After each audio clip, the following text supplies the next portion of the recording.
کہتے ہیں کہ اورنگ آبادی اپنے اہل و عیال کے بعد جس چیز کو سب سے زیادہ یاد کرتا ہے وہ نان خلیہ ہے۔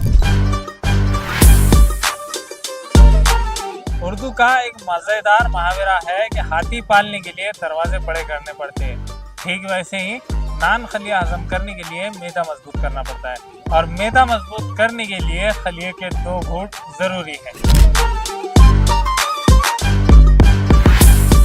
جیسے ماضی میں ہضم کرنے کا میدا صرف فوجی رکھا کرتے تھے، اور اب یہ خصوصیات اورنگ آبادیوں کو وراثت میں ملی ہے۔ نان خلیہ کی تاریخ کا ایک اہم موڑ دہلی سے دولت آباد سفر کے دوران تغلق دور سے جڑا ہوا ہے، جب محمد بن تغلق نے دہلی سے دولت آباد کو بھارت کا کیپٹل بنانے کا فیصلہ کیا تو ان کی فوج کو طویل سفر کے دوران توانائی بخش اور مضبوط غذا کی ضرورت تھی۔ نان خلیہ کی تاریخ کا ایک اہم موڑ دہلی سے دولت آباد سفر کے دوران تغلق دور سے جڑا ہوا ہے، جب محمد بن تغلق نے دہلی سے دولت آباد کو بھارت کا کیپٹل بنانے کا فیصلہ کیا تو ان کی فوج کو طویل سفر کے دوران توانائی بخش اور مضبوط غذا کی ضرورت تھی۔ اسی ضرورت نے نان خلیہ کو جنم دیا، جو آج اورنگ آباد کی ثقافتی شناخت کا ایک اہم حصہ بن چکا ہے۔ نان خلیہ اورنگ آباد کی تہذیب کا عظیم شاہکار ہے۔ یہ صرف ایک کھانا نہیں، ایک جنون ہے، ایک تاریخ ہے اور ایک عہد کا نام ہے۔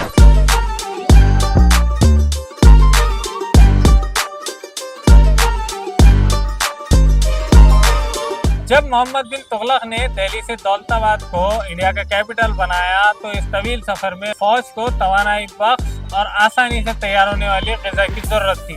فوجیوں نے نان کو ترجیح دی کیونکہ وہ آسانی سے تیار ہوتی تھی اور طویل سفر کے دوران اسے لمبے وقت تک محفوظ بھی رکھا جا سکتا تھا۔ فوجیوں نے راستے میں خلیہ تیار کیا جس میں ہلدی، خشخش، گڑمبی، بلاوی کی چرنجی اور دیگر مسالے جات شامل تھے۔ یہ مسالے جات نہ صرف خلیہ کے ذائقے کو بہتر بناتے تھے بلکہ فوجیوں کی صحت اور قوت کو بھی بڑھاتے تھے۔ خلیہ کے ساتھ نان بھی پکایا گیا، لیکن یہ نان دیگر نان سے الگ تھا جسے تندور میں ہلدی لگا کر پکایا جاتا تھا۔ نان کی تیاری میں ہلدی کے استعمال کے کئی فائدے ہیں۔ ہلدی ایک قدرتی اینٹی آکسیڈنٹ اور اینٹی انفلیمیٹری خصوصیات سے بھرپور مسالہ ہے جو فوجیوں کو زخم بھرنے میں مدد دیتا تھا، اس لیے ہلدی والی نان کی ایجاد بھی خلیہ کے ساتھ ہوئی۔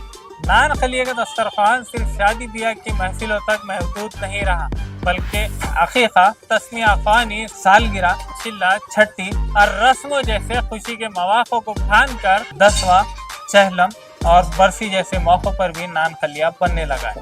آج کل تو یہ روایت بھی عام ہونے لگی ہے کہ اگر کسی کا لخت جگر 10ویں اور 12ویں میں لڑکھڑاتے ہوئے کامیابی کی سیڑھی چڑھ جائے تو نان خلیہ کا دسترخوان سج رہا ہے۔ تغلق دور حکومت سے اب تک نان خلیہ کی 700 سالہ تاریخ اور ثقافتی اہمیت کو برقرار رکھنا ہماری ذمہ داری ہے۔ آج کل کچھ نان خلیہ کی روایت کو بدلنے کی کوشش کر رہے ہیں، جیسے کہ گڑمبی اور خشخش کی جگہ کاجو اور تربوز کے بیج کا استعمال۔ یہ نان خلیہ کی اصل پہچان کو ختم کرتا ہے۔ ہمیں چاہیے کہ ہم اس کی روایت کو برقرار رکھیں اور آنے والی نسلوں تک اس کی عقل شکل میں منتقل کریں۔ نان خلیہ صرف ایک کھانا نہیں، ایک اورنگ آباد کی روح ہے، اور ہلدی اس روح کی صحت کا راز ہے۔